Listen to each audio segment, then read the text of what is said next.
स्कूलों का सीज़न शुरू हो चुका है और स्कूलों ने बच्चों के ऊपर जो बोझ बनाने का हर साल उनका एक काम रहता है वो बनाना शुरू कर दिया है। मेरा चेहरा इन किताबों के पीछे ढका हुआ है। ये किताबें हैं, छोटे छोटे बच्चों के स्कूल की किताबें हैं, 5th, 7th और 8th क्लास के बच्चों की किताबें। आप इन किताबों का ढेर देख सकते हैं। एक एक क्लास में, छोटी छोटी क्लास में 17 किताबें।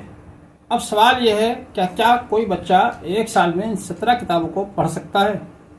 अगर आप एवरेज लगाएं स्कूल का, अगर एक स्कूल एक किताब के ऊपर 30 मिनट खर्च करता है तो 17 किताब पढ़ाने के लिए उसको 8.5 घंटे चाहिए।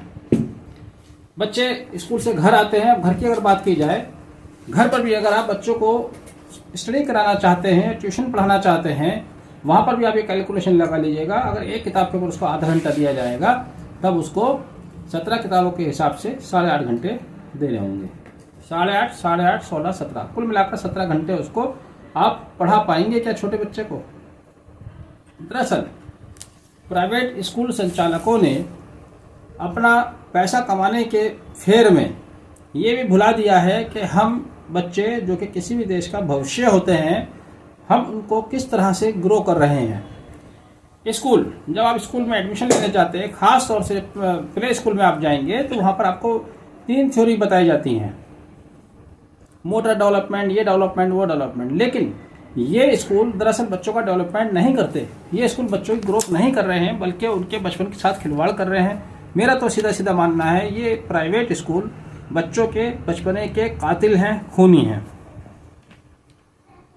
आप देखिए, बच्चों का ब्रेन एक बिल्कुल अंकुरित बीज के जैसा होता है जो बिल्कुल एक आज़ाद माहौल में ग्रो करता है।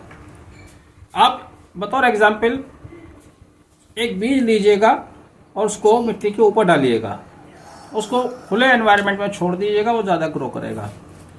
दूसरा, एक पॉट में आप एक और बीज लीजिएगा, उसको आप मिट्टी के नीचे दबा दीजिएगा, उसके ऊपर बहुत सारा बोझ डाल दीजिएगा, तो वो ग्रो तो कर जाएगा, अपनी एनर्जी की वजह से स्ट्रगल करके बाहर तो आएगा, लेकिन बाहर आते आते उसकी वो ताकत, वो मजबूती नहीं रहेगी। यही हमारे देश के बच्चों के साथ हो रहा है। आप देखते हैं छोटी छोटी उम्र के बच्चे 10 साल 12 साल में उनकी आंखों पर चश्मे चढ़ जाते हैं। क्या वजह है? बच्चों का वेट नहीं बढ़ता है। क्या वजह है?